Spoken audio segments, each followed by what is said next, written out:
અન્નદાતાને ફરી એકવાર હેરાન કરવામાં આવ્યા છે. ફરી એકવાર એમનું જીવન મુશ્કેલ કરવામાં આવ્યું છે.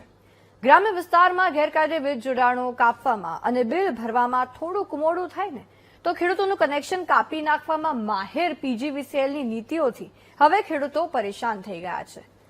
એક તો સર્વિસ સારી નથી આપવી, યોગ્ય રીતે કામ નથી કરવું અને પરિણામ ખેડૂતોને ભોગવવું પડે. આવું કેવું?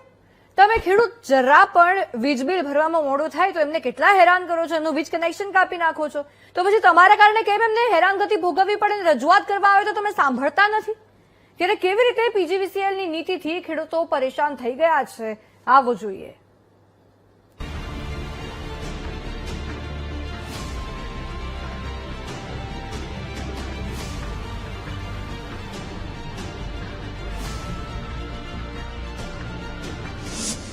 પીજીવીસીએલની ધકેલ પંચા 150ની નીતિ.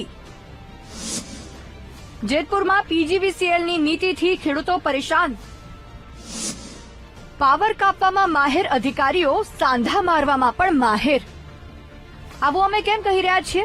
તો દ્રશ્યો તમારી નજરો સામે છે, જ્યાં ખેડૂતોના ઊભા ઘઉંના પાકમાં વીજ તારના કારણે આગ લાગી ગઈ અને ખેડૂતોને નુકસાની વેઠવી પડી. દ્રશ્યો વીરપુર પંથકના દેવપરા સીમ વિસ્તારના છે, જ્યાં પીજીવીસીએલની લાલિયાવાડીના કારણે ખેડૂતોને ભોગવવાનો વારો આવ્યો છે. વીજ તાર ઢીલા હોવાથી અને વારંવાર તૂટવાથી ખેતરોમાં ઊભો પાક સળગી જાય છે અને કોઈ પણ પ્રકારનું વળતર ખેડૂતોને મળતું નથી. કાલે ત્યાં પીજીવીસીએલના જે તાર તૂટ્યા છે, તાર તૂટીને અમારા ખેતરમાં જે ઘઉંના ભાઠા હતા તેમાં આગ લાગી છે અને આગ એટલી જોરદાર લાગી છે કે એમાં ઠારવા માટે અમારે બહારથી એક રોટોવેટર મંગાવવું પડ્યું અને જો થોડાક 5 મિનિટ મોડા પડ્યા હોત તો અમારા 60 વીઘાના ઘઉં, આજુબાજુવાળા બીજા ખેતરવાળાના ઘઉં, બધાના ઘઉં કાલે બળી ગયા તમારા.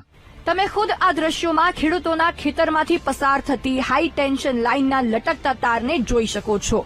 ધ્યાનથી જોવા પર 11ના તારમાં ઠેર ઠેર સાંધા મારેલા છે.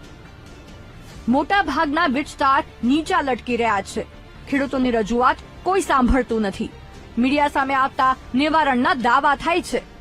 અમને કાલે વીરપુરમાં એ બનાવ બન્યો તે બાબતે અમને જયારે જાણ કરવામાં આવી તરત જ અમારી ટીમ ત્યાં પહોંચી ગઈ હતી. પાવર સપ્લાય બંધ કરી દીધો હતો અને એનું સોલ્યુશન બી અમે કંડક્ટર જે બ્રોકન થયો હતો એના માટેનો અમે પ્રયત્ન કરેલ છે અને શોર્ટ પીરિયડમાં અમે કંડક્ટર રિપ્લેસ કરાવી અને કામ વ્યવસ્થિત કરાવી દઈશું. ખેડૂતો એવું કહી રહ્યા છે કે છેલ્લા 3 થી 4 વર્ષમાં એક તાર બદલાવો જ નથી આવ્યો, તો આગામી સમયમાં આપના તરફથી શું પ્રોસેસ હશે? ના, ચોક્કસ આ બાબતમાં હું તમને એટલું કહીશ કે જ્યાં જ્યાં અમને ધ્યાનમાં આવે છે કે બહુ જૂના કંડક્ટર છે એના પ્રોજેક્ટ મૂકીને અમે આગળની કાર્યવાહી કરશું અને બનશે એટલા પોઝિટિવ પ્રયત્ન કરશું કે આ ઘટના બીજી વાર ન બને. ખેડૂત વીજ બિલ ભરવામાં થોડું મોડું કરે તો તેની વીજળી કાપી નાખવામાં આવે છે, દંડ ફટકારવામાં આવે છે, પરંતુ પોતાની ભૂલો અને બેદરકારીની રજૂઆતો સામે કોઈ યોગ્ય કામગીરી થતી નથી.